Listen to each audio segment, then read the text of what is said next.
Students, आज हम प्यूरिफिकेशंस of collide solutions पढ़ाएंगे। ठीक है, हमारा जो टॉपिक है वो है प्यूरिफिकेशंस ऑफ कोलाइडी सॉल्यूशंस। क्लियर? देखिए, प्यूरिफिकेशन ऑफ कोलाइडी सॉल्यूशन यानी कोलाइडी सॉल्यूशन को शुद्ध करना, यानी जो हमने कोलाइडी सॉल्यूशन प्राप्त किया है उसमें कुछ अशुद्धियां पाई जाती है, उसको प्यूरिफाई करने के लिए हम कोलाइड सॉल्यूशन का प्यूरिफिकेशन करते हैं और उसके कई विधियां होती है। ठीक है, उसमें कुछ विलयशील जो अशुद्धियां होती है, जैसे सॉल्युबल्स इम्प्यूरिफिकेशंस होता है, इम्प्योरिटीज होती है, उन्हें हम उसमें कुछ मुख्य विद्युत अपघटे भी उपस्थित होते हैं अशुद्धियों के रूप में, तो हम उन्हें दूर करने के लिए, ठीक है, उन्हें दूर करने के लिए कुछ मेथड्स अप्लाई करते हैं जिनके द्वारा वो अशुद्धियां दूर हो जाए।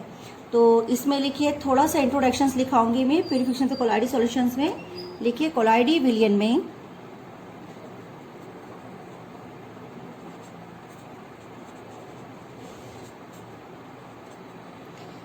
कुछ विलयशील यानी सॉल्युबल इम्प्यूरिटीज होती है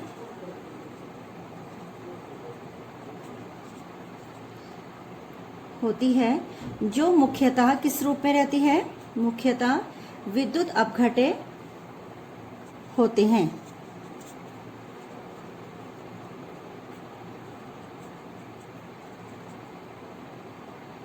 मुख्यतः विद्युत अपघटे होते हैं। ठीक है, विलयन में स्थायित्व प्रदान करने के लिए विलयन को लिख दीजिए, विलयन को स्टेबिलिटी प्रदान करने के लिए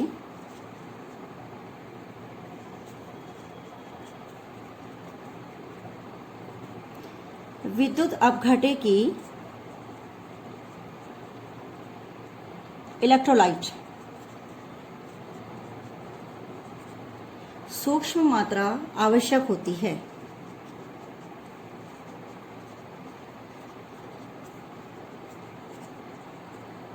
ठीक है, किंतु यदि विद्युत अपघटे की मात्रा अधिक हो जाए तो जो सॉल का स्कंदन हो जाता है, सॉल का क्या हो जाता है? स्कंदन हो जाता है, जिसे कहते हैं कोगुलेशंस। अगर विद्युत अपघटे की मात्रा क्या होगी? विद्युत अपघटे अधिक मात्रा में हो, विद्युत अपघटे की अधिक मात्रा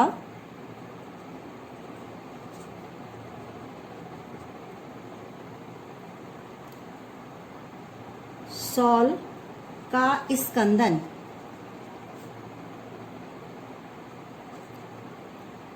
कोगुलेशंस हो जाता है। तो आप थोड़ा सा दोबारा समझिए कि क्या हम प्यूरिफिकेशन में करेंगे।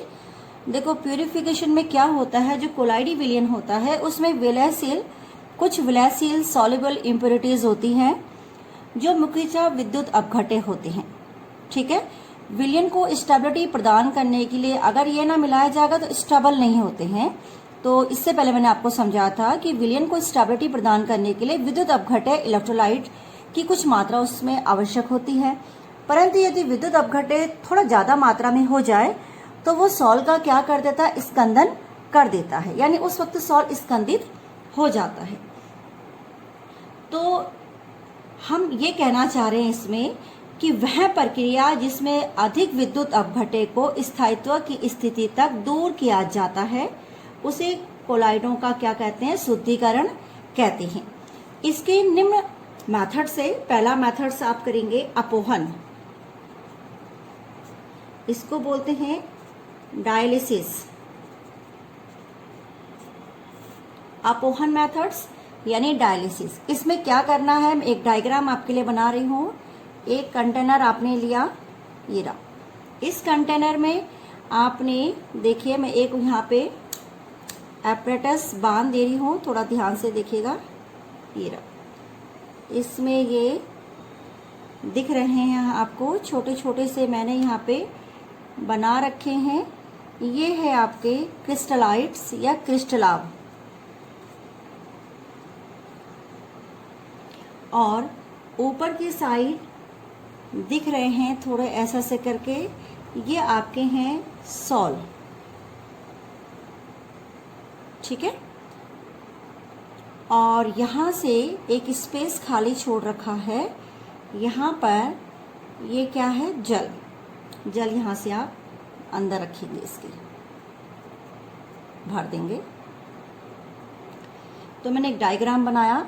इस डायग्राम के बनाने पर यहाँ पे आपको एक स्पेस और बनाना है। ये यहाँ पर से भी आप क्या करेंगे, जल इसके अंदर डाल सकते हैं, ठीक है। और यहाँ से भी जल डाल सकते हैं। तो देखिए स्टूडेंट्स, एक अपोहन है, डायलिसिस मेथड्स, जो विलयन में जो अशुद्धियाँ होती है कोलाइडी विलयन में, उन्हें दूर करने के लिए देखो ये विधि इस सिद्धांत पर आधारित है कि कोलाइडी कण जो हमारी चर्मपत्री झिल्ली होती है उससे नहीं निकल पाती, जबकि विद्युत अपघटे यानी अशुद्धियों के कण इन झिल्लियों से निकल सकते हैं, ठीक है। यह विधि जिसके द्वारा कोलाइडी विलयन में उपस्थित विद्युत अपघटे की अशुद्धियों को झिल्ली से विस्तृत करके पृथक कर दिया जाए, वह कहलाता है अपोहन, ठीक है। और इसके लिए जिस एपरेटस की आवश्यकता पड़ती है उसे कहते हैं अपोहक।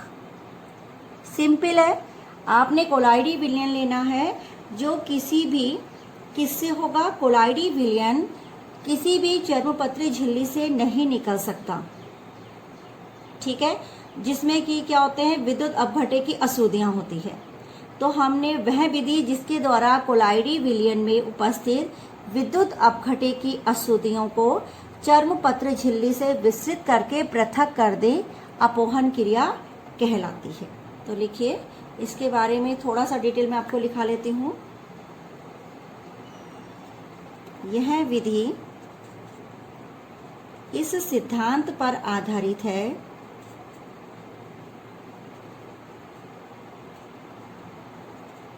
कि कोलाइडी कण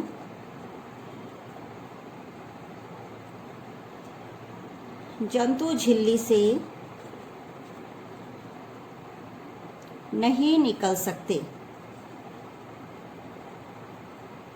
जबकि विद्युत अपघटे यानी अशुद्धियां के कण इन झिल्लियों से क्या होते हैं, निकल जाते हैं। तो वह विधि जिसके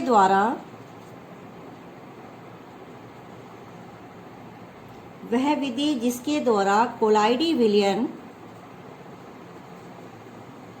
में उपस्थित विद्युत अपघटे की अशुद्धि उपयुक्त झिल्ली से विस्तृत करके पृथक करते हैं, अपोहन कहलाता है, ठीक है। इस क्रिया में जो एपरेटस है, यानी इस क्रिया में जो उपकरण है वो क्या कहलाएगा, अपोहक। एक इस प्रकार का एपरेटस जिसके द्वारा कोलाइडी विलयन में उपस्थित विद्युत अपघटे की जो अशुद्धियां होती है उपयुक्त झिल्ली से विस्तृत करके पृथक करते हैं, अपोहन कहलाता है, ठीक है। तो एक झिल्ली टाइप की इसमें बंदी भी होगी और इसको आप कहीं पे हैंग कर सकते हैं, लटका सकते हैं। और लटकाने के बाद आप देखेंगे कि आप जो कोलाइड से विलयन है वो तो इस क्या होते हैं, इस झिल्ली से नहीं निकल जंतु झिल्ली से नहीं निकल पाते कोलाइडी कण, परंतु जो आपके यानी इस प्रकार का मेथड्स जिसके द्वारा कोलाइडी विलयन में विद्युत अपघटे की अशुद्धि झिल्ली से विस्तृत करके पृथक हो जाती है, उसे आप कहते हैं अपोहन या डायलिसिस।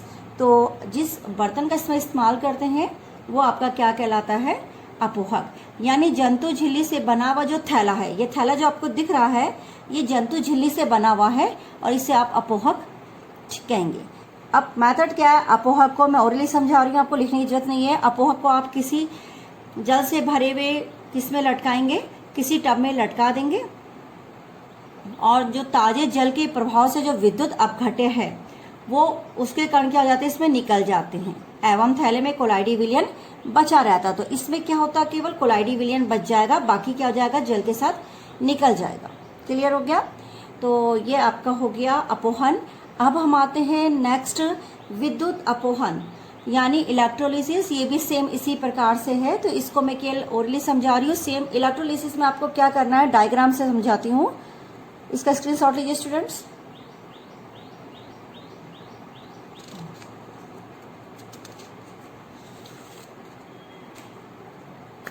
अगला लिखिए इसमें टॉपिक, सेकंड मेथड्स, विद्युत अपोहन, इलेक्ट्रो डायलिसिस। सिंपल है, सेम वैसे ही आपने एपरेटस लिया, उस एपरेटस में वैसे ही आपने एक हैंग कर दिया थैला,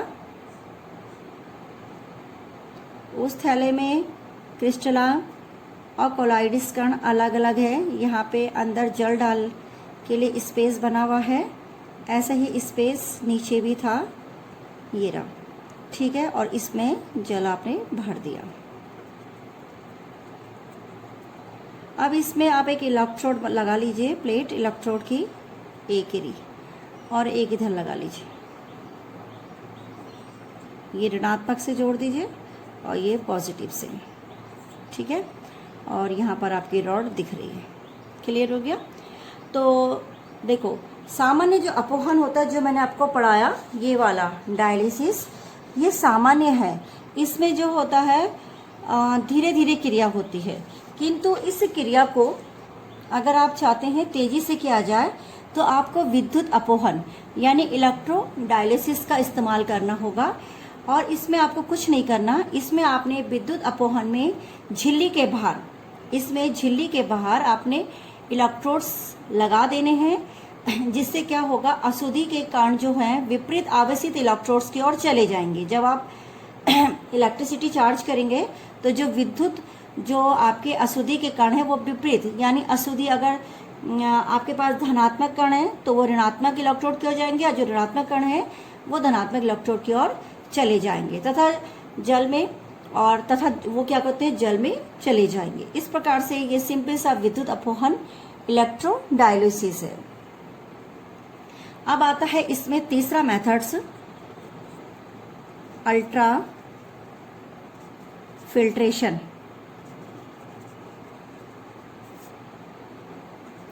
अति सूक्ष्म निस्यंदन, निष्यंद, ठीक है। अति सूक्ष्म क्या कहते हैं इसे, निष्यंद। तो देखिए अल्ट्रा फिल्ट्रेशन, अल्ट्रा का वर्ड ही अपने आप में है अल्ट्रा यानी अति सूक्ष्म। तो अति सूक्ष्म निस्पंदन विशेष प्रकार का एक फिल्टर पेपर होता है जिसकी सहायता से इसे किया जाता है। इसमें जो आपका अल्ट्रा फिल्ट्रेशन पेपर है वो क्या करते हैं, इस फिल्टर पेपर के छिद्रों का आकार इतना होता है कि इसमें सभी विलेय अशुद्धियां तो पार हो जाती है। जो विलेय अशुद्धियां होती है वो क्या हो जाती है, पार हो जाती है, जबकि कोलाइडी कण इसमें से पार नहीं होते हैं, ठीक है। कौन पार हो जाता है, विलेय अशुद्धियां।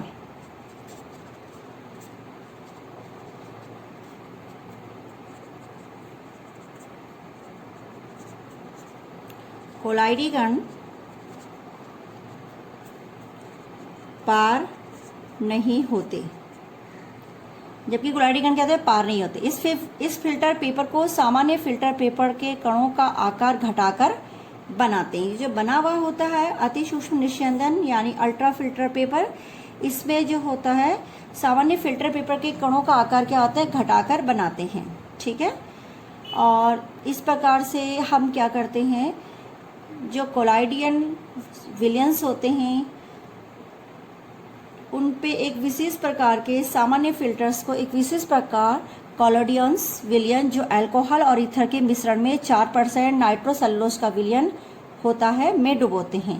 तथा वायु के भिन्न भिन्न तापक्रम पर सुखाकर कड़क करके इसको क्या बनाया जाता है। यानी सामान्य फिल्टर पेपर में एक विशेष प्रकार का, दोबारा बोल रही हूँ सुनिए, जो सामान्य फिल्टर पेपर है वो सभी जानते हैं, ठीक है, मगर जो सामान्य फिल्टर पेपर को जब आप क्या करेंगे, कॉलोडियंस विलियन, जो अल्कोहल्स, ईथर, कौन कौन से, ईथर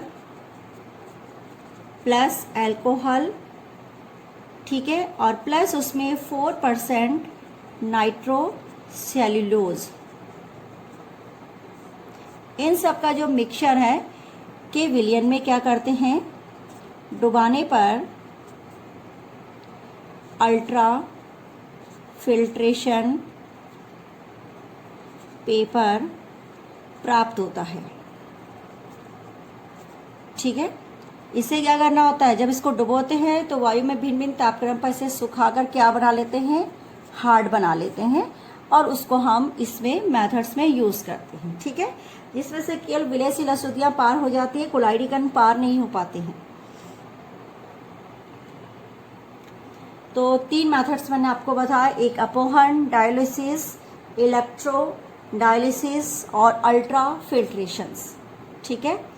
अब हम इसमें जो हमारा टॉपिक है वो मैं आपको पढ़ाऊंगी नेक्स्ट टॉपिक। फिलहाल आप इतने का स्क्रीनशॉट लीजिए। स्टूडेंट्स, पृष्ठ रसायन में हमारा नेक्स्ट टॉपिक है, मैं आपको कोलाइड्स पढ़ा रही थी। उन कोलाइड्सों में मैंने आपको उसकी बनाने की विधि, उसका प्यूरिफिकेशन, शुद्धिकरण, और अब हम आते हैं characteristic property of the colloidal solutions की। कोलाइडल सॉल्यूशंस की कौन कौन सी क्या होती है, अभिलाक्षणिक गुण या गुण धर्म या प्रॉपर्टी, ठीक है, कि कौन कौन से गुण उसमें पाए जाते हैं। तो मैं शॉर्ट में आपको समझा रही हूँ, रिटर्न वे आप अच्छी तरीके से वर्क कर सकते हैं। तो पहला है इसमें, पहला पॉइंट है आपका हेट्रोजीनियस। कौन सा है, हेट्रोजीनियस।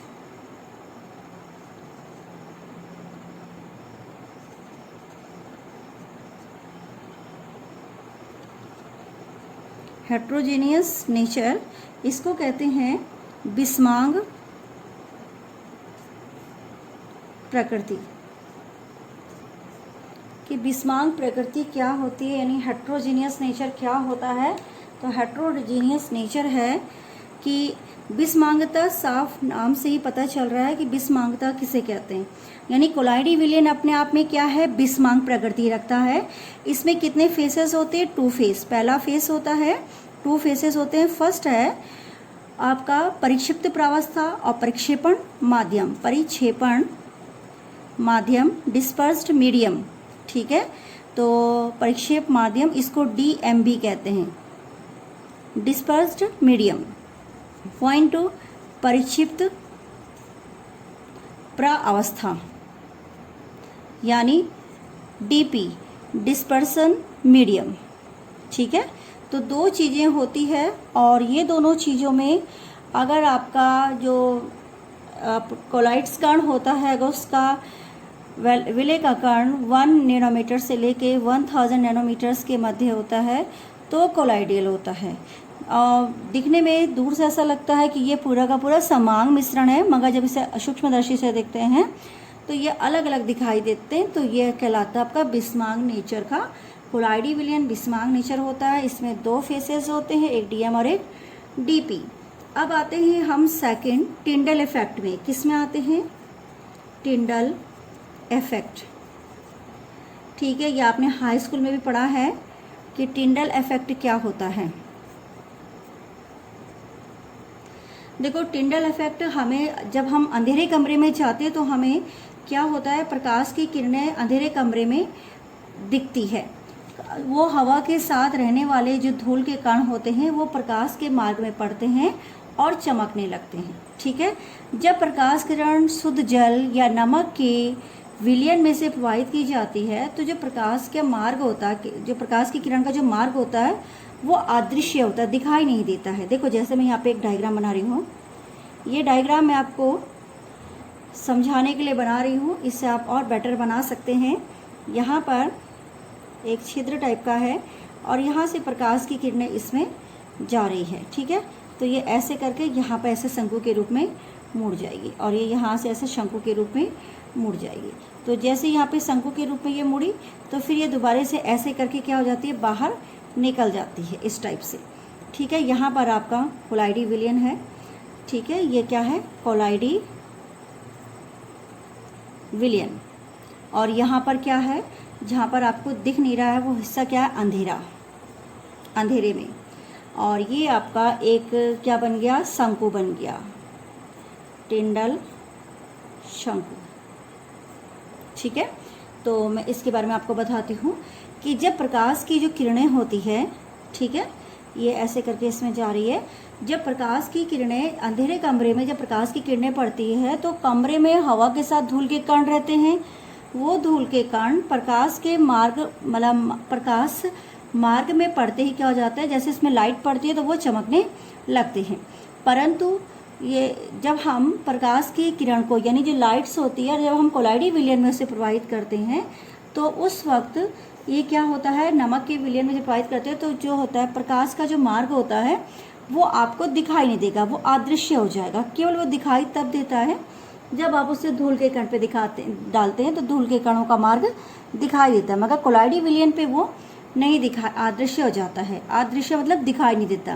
परंतु जब प्रकाश की किरणें क्या होती है, किसी कोलाइडी विलयन में डालते हैं, ठीक है, मतलब अगर हम जल या नमक के उसमें डाल रहे हैं तो वो दिखाई नहीं देगी, मगर जब कोलाइडी विलयन में मिलाते हैं तो वे किरणें क्या हो जाती है, एक कहीं पे क्या हो जाती है, एक झुंड के रूप में केंद्रित हो जाती है और उसका मार्ग हमें दिखाई देता है। इस मार्ग को हम क्या कहते हैं, ल्यूमिनिसिटी या फिर प्रदीप्ति कहते हैं, और इसी को क्या कहते हैं, टिंडल प्रभाव कहते हैं। कुल मिलाकर के शॉर्ट फॉर्म में ये है डेफिनेशंस कि टिंडल इफेक्ट क्या है, दोबारा समझो।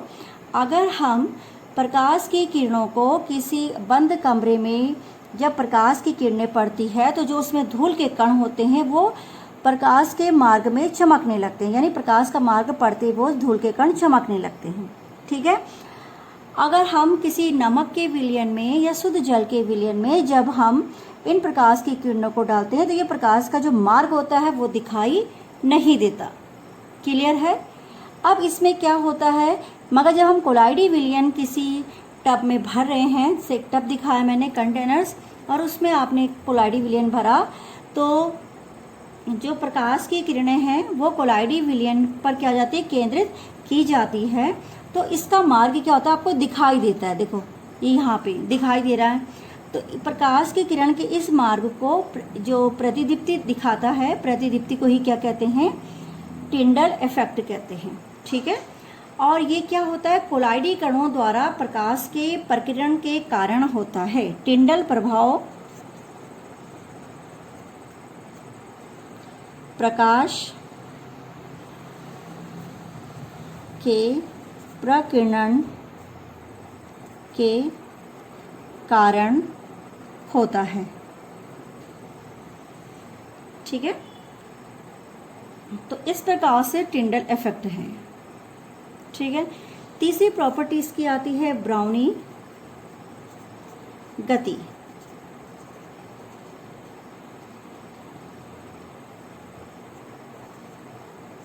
Brownian moments. ब्राउनी गति नाम से ही पता चल रहा है, ये इसकी खोज किसने की थी, वैज्ञानिक रॉबर्ट ब्राउन ने, रॉबर्ट ब्राउन ने की थी, ठीक है। रॉबर्ट ब्राउन ने इसकी खोज करी और उन्होंने कहा जब कोलाइडी विलयन का निरीक्षण अति सूक्ष्मदर्शी से किया गया, जब कोलाइडी कणों का निरीक्षण अति सूक्ष्मदर्शी से किया गया तो जो कोलाइडी कण थे वो आपको टेढ़े मेढ़े घूमते हुए नजर आए, ठीक है। कहने का अर्थ है जब कोलाइडी विलयन का निरीक्षण अति सूक्ष्मदर्शी से किया गया तो कोलाइडी कण आगे पीछे चलते हुए दिखाई दिए और ये कण सदैव तीव्र गति से चलते रहते हैं। कोलाइडी कणों का आगे पीछे गति करना ब्राउनी गति कहलाता है। ठीक है, क्या कहलाता है? ब्राउनी गति कहलाता है, जिसे डॉक्टर रॉबर्ट ब्राउन ने किया था, इसलिए इसे ब्राउनी गति भी कहते हैं। तो ये 3 प्रॉपर्टी फिलहाल मैंने आपका है, इसका आप स्क्रीनशॉट ले लीजिए और डेफिनेशंस नोट्स के रूप में बना लीजिए।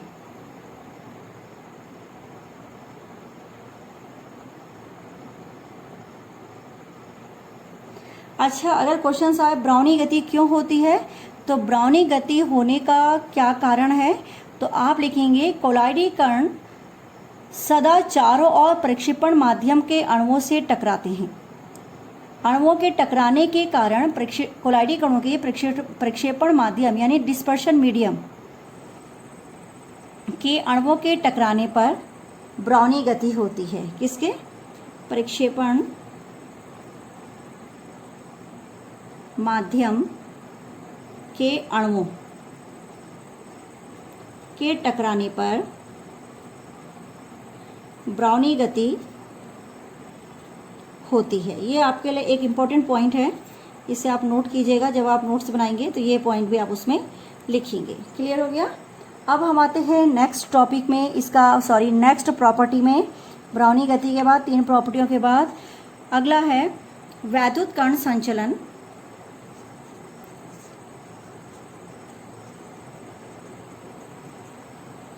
इसको कहते हैं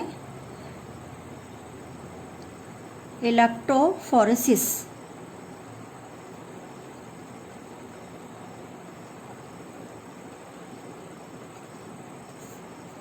ठीक है, इलेक्ट्रोफोरेसिस या वैद्युत कण संचलन। देखिए इसमें एक अब डायग्राम है, डायग्राम बना रही हूं मैं। ये इस टाइप का मैंने एक डायग्राम बनाया। इस डायग्राम में मैंने 2 क्या कर दिए, एक इलेक्ट्रोड्स इधर है और एक इलेक्ट्रोड मैंने इधर के साइड जोड़ दिया। ठीक है, ये नेगेटिव है और ये क्या है? पॉजिटिव। तो नेगेटिव कैथोड्स है और जो पॉजिटिव है वो क्या है? एनोड्स है। ठीक है, अब हम जो कण हैं हमारे, तो यहाँ पे आपको ये कोलाइडी कण दिखाई दे रहे हैं। तो कुछ इधर मूवमेंट करेंगे, कुछ इधर मूवमेंट करेंगे, कुछ इधर के साइड जाएंगे, कुछ इधर जाएंगे, कुछ इधर के साइड जाएंगे। मतलब उनकी जो कणों का आगमन है, अभिगमन जिसे कहते हैं आगमन, वो आपको इसमें दिखाई दे रहा है। ठीक है, अच्छा, अब इसकी डेफिनेशंस क्या है? वैद्युत कण संचलन क्या है? संचलन मतलब होता है मूवमेंट करना। तो कोलाइडी कणों पर धन और ऋण आवेश रहते हैं, सभी जानते हैं। जब कोलाइडी कण में विद्युत क्षेत्र में इसको रखा जाता है, कोलाइडी विलयन को विद्युत क्षेत्र में रखते हैं, तो ये कण विपरीत इलेक्ट्रोड्स की ओर क्या करते हैं? गति करते हैं। कोलाइडी कणों का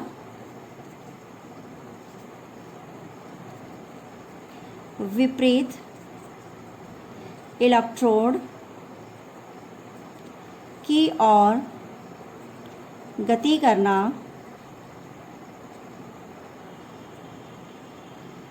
वैद्युत कण संचलन कहलाता है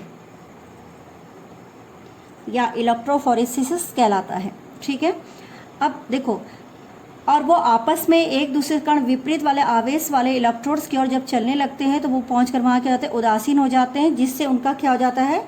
अवक्षेपण हो जाता है, यानी प्रेसिपिटेट पीपीटी बन जाता है। ठीक है, तो इस प्रकार से अगर हम कोलाइडी कण का जो विद्युत, हम क्या कर रहे हैं कि कोलाइडी कणों की जो विद्युत शक्ति, हम ऐसे करते हैं कि धन कण संचलन क्या है? तो जो कण एनोड्स की ओर चलते हैं, ठीक है, जो कण एनोड की ओर चलेंगे, एनोड की ओर गति करने वाले कण धन कण संचलन, और कैथोड्स की ओर गति वो क्या कहलाएंगे? ऋण कण संचलन।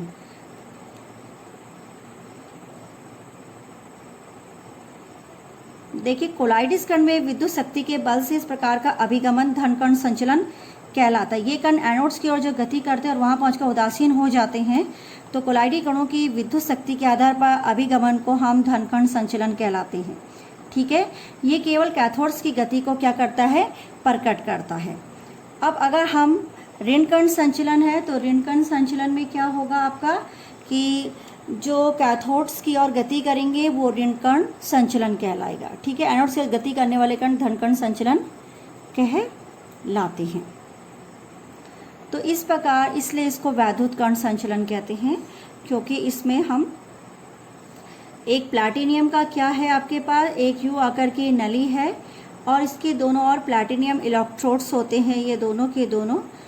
ठीक है, और यहाँ पर जो ईएमएफ के स्रोत से ये क्या होते हैं, जुड़े हुए रहते हैं। ये कण एनोड्स की ओर चलते हैं और वहाँ पर पहुँचकर उदासीन हो जाते हैं, और इस प्रकार एनोड्स की ओर जब वो चलते हैं तो वो धन कण संचलन कहलाते हैं। एनोड्स की ओर गति करने वाले कण क्या कहलाते हैं, धन कण संचलन कहलाते हैं। तो ये आपका हो गया धन कण संचलन और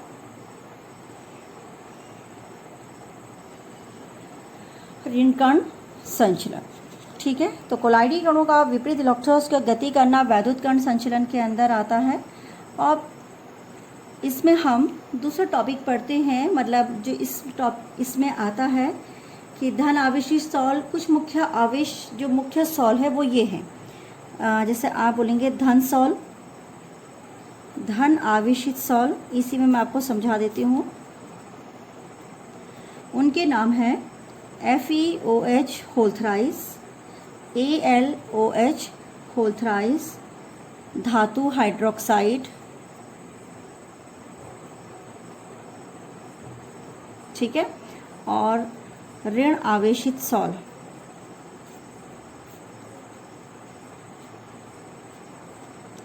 इसमें आपके पास आ जाएगा gold, silver, platinum, copper, arsenious sulphide, CDS, gelatin, starch, रक्त आदि।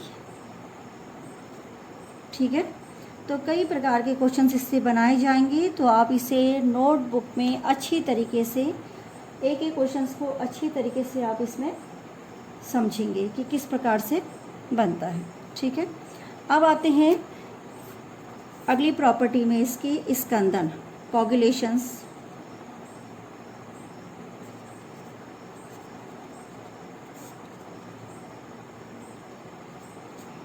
कोगुलेशंस क्या है? कोलाइडी कणों का अवक्षेपण होने, कोलाइडी विलयन का अवक्षेपण होने की जो क्रिया होती है वो स्कंदन कहलाती है। कुल मिलाकर के शॉर्ट शब्द में हम समझे, कोलाइडी कणों का अवक्षेपण ही, अगर इसको अगर बोला जाए तो ये कुल मिला के ये है, कोलाइडी कणों का अवक्षेपण होना ही स्कंदन है। ठीक है, स्कंदन यानी तुरंत अवक्षेपण अगर हो जाएगा तो वो स्कंदन कहलाता है। अब स्कंदन क्या है, हम डीपली इसको पढ़ेंगे, थोड़ा सा डिस्क्राइब करके मैं आपको बताती हूँ कि स्कंदन क्या है। देखिए, कोलाइडी कणों में निलंबन कणों में परिवर्तित होने की जो क्रिया होती है वो स्कंदन कहलाती है। होता क्या है, जो द्रव विरोधी कोलाइड्स का स्थायित्व होता है, यानी स्टेबिलिटीज होती है, वो उन पर उपस्थित आवेश होता है। यानी अगर आप द्रव विरोधी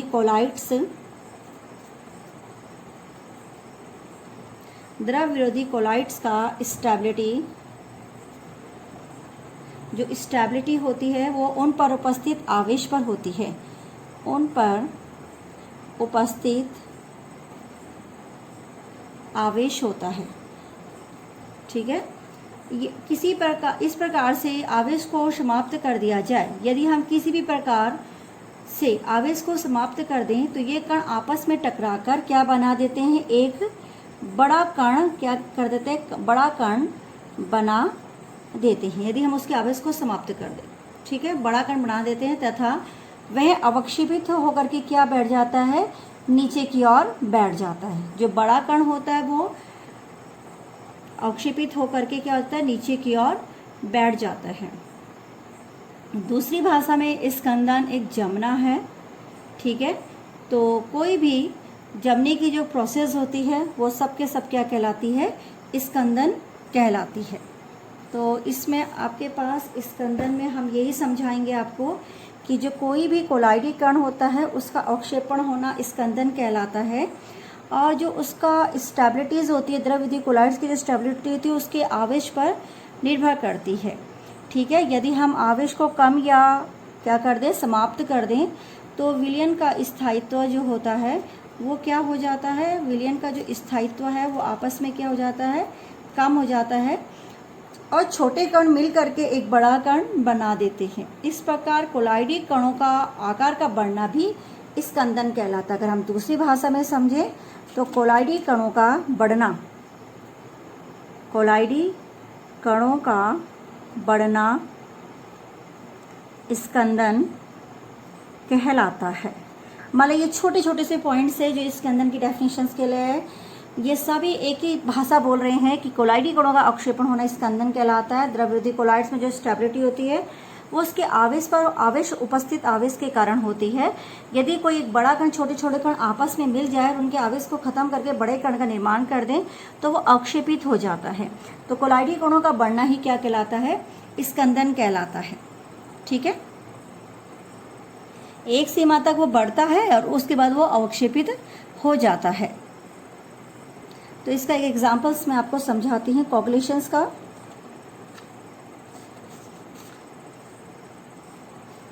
देखिए, फॉर एग्जांपल्स आर्सेनिक सल्फाइड्स के कोलाइडी विलयन में कोलाइडी लिख लीजिए यहाँ पे, कोलाइडी विलयन में बैरियम क्लोराइड की कुछ बूंदें डाली जाती है तो वह अवक्षेपित हो जाता है।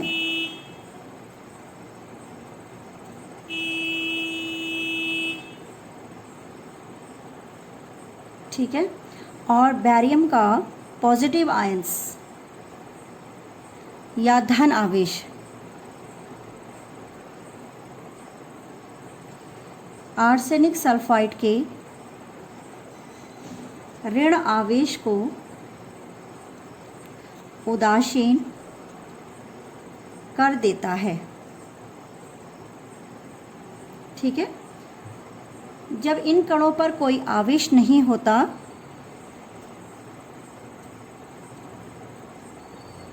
कोई आवेश नहीं होता तो यह अवक्षेपित हो जाते हैं। ठीक है, तो ये आपका इसमें ये नियम। ठीक है, इसी में एक डेफिनेशंस आती है हार्डली सूजे नियम। हार्डली सूजे नियम क्या है, तो देखो, किसी विद्युत अपघट्य की स्कंदन शक्ति स्कंदन करने वाले आयन की संयोजकता पर क्या करती है, निर्भर करती है। दोबारा बता रही हूं मैं, विद्युत अपघट्य की स्कंदन शक्ति, कौन सी शक्ति, स्कंदन शक्ति स्कंदन करने वाले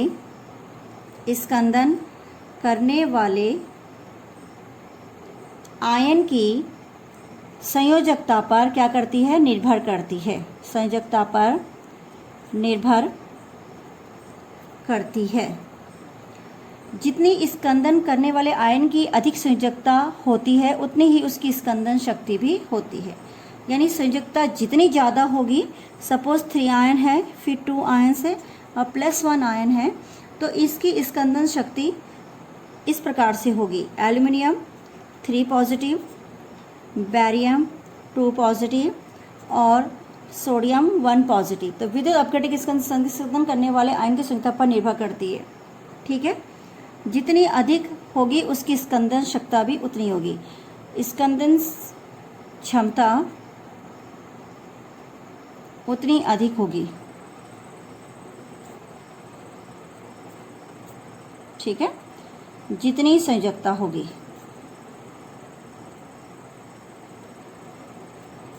तो यहाँ पर मैंने हार्डली सूजे नियम आपको समझा दिया है। तो ये इसके एक नंबर का बहुत इंपॉर्टेंट क्वेश्चन है और एग्ज़ाम में पूछा जाता है। ठीक है, अब हम आते हैं नेक्स्ट। इसमें स्टूडेंट्स आप इसका स्क्रीनशॉट लीजिए।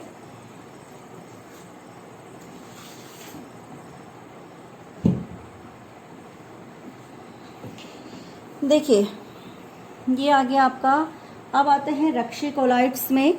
हम इसका नेक्स्ट है जो इसकी प्रॉपर्टी है, रक्षी कोलाइड्स क्या होता है। मैं इसमें और टॉपिक देखती हूँ, कोई प्रॉपर्टीज़ जो इसमें आपके पास आती हो।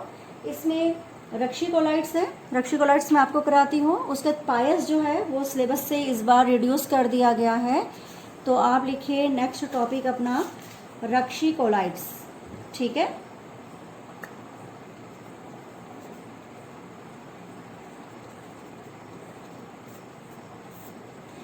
जैसे आपको समझ में आ रहा है, प्रोटेक्टिव कोलाइट्स दूसरी भाषा में बिल्कुल क्लियरिटी के साथ पता चल रहा है हिंदी में, प्रोटेक्टिव कोलाइट्स,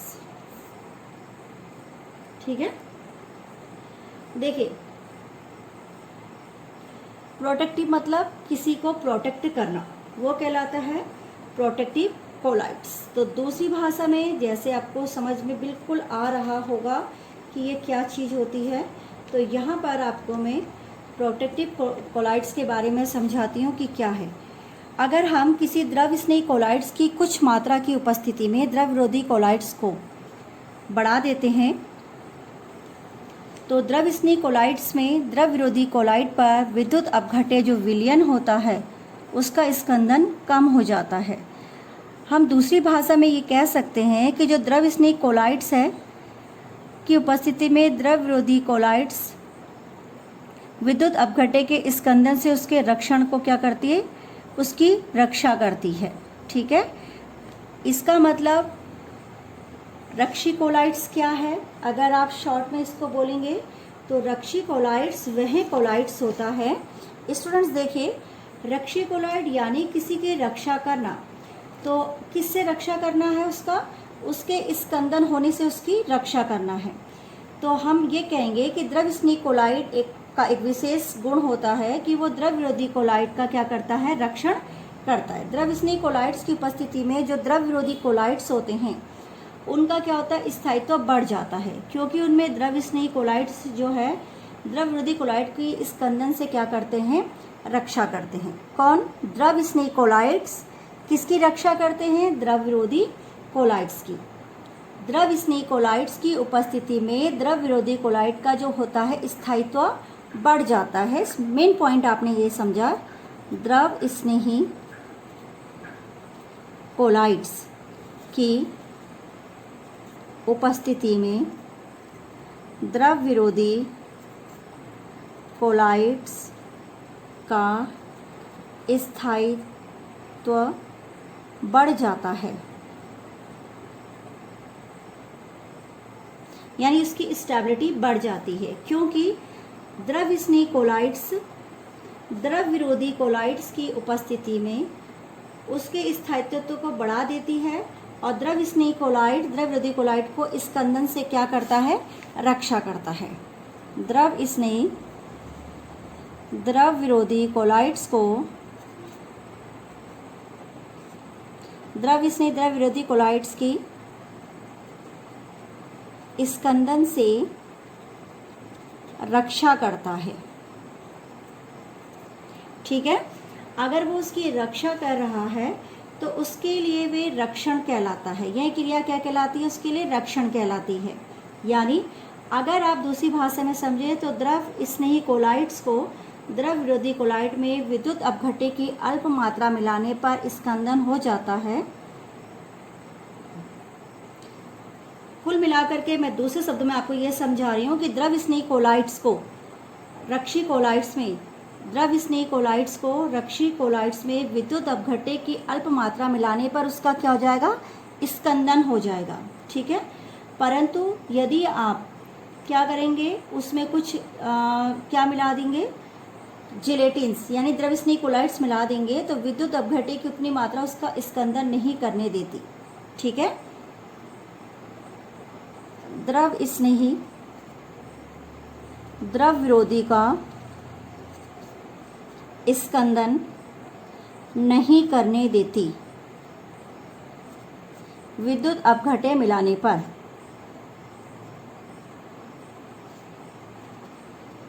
ठीक है। तो वो कहलाता है आपका रक्शीकोलाइट्स। तो द्रव स्नेही क्या है आपके लिए, रक्शीकोलाइट। दूसरे भाषा में समझो कि द्रव स्नेही कोलाइट्स, जब किसी द्रव विरोधी कोलाइट्स में कोई विद्युत अपघट्य मिलाया जाता है तो द्रव स्नेही कोलाइट मिलाने पर वह उसके विद्युत अपघट्य को, जो विद्युत अपघट्य मिलाया जाता है उसको स्कंदन होने से क्या करती है, रोकती है, अगर उसमें कोई भी द्रव स्नेह कोलाइड्स मिला दिया जाए। इसे कहते हैं रक्षी कोलाइड्स। ठीक है, तो रक्षी कोलाइड्स आपकी समझ में आ गया होगा। ये इसमें रक्षी कोलाइड्स मैंने आपको समझा दिया। अब हम आते हैं किसमें, इसमें कुछ पॉइंट्स और थे, जैसे इसमें पायस था वो इस साल रिड्यूस कर दिया गया है, टाइप्स ऑफ पायस भी रिड्यूस कर दिया है। ठीक है, तो इस बार आप दोनों चीज़ें नहीं पढ़ेंगे, बाकी जितना सिलेबस है वो मैंने आपको इसमें करा दिया। तो इसमें आपके पास एक बहुत इम्पॉर्टेंट होता है स्वर्ण संख्या। तो स्वर्ण संख्या की डेफिनेशंस आप कीजिए कि स्वर्ण संख्या क्या है। स्वर्ण संख्या एक तरफ से एक रक्षी कोलाइड्स होती है। ठीक है, ये रक्षी कोलाइड का ही भाग है, मैं इसको यहाँ पे लिखा रही हूँ आपको। स्वर्ण संख्या, गोल्ड नंबर। स्वर्ण संख्या मिलीग्राम में रक्षी कोलाइड्स की वह मात्रा है जो किसी प्रामाणिक स्वर्ण कोलाइडी विलयन के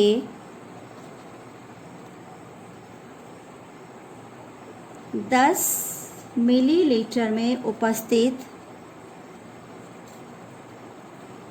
होने पर उसका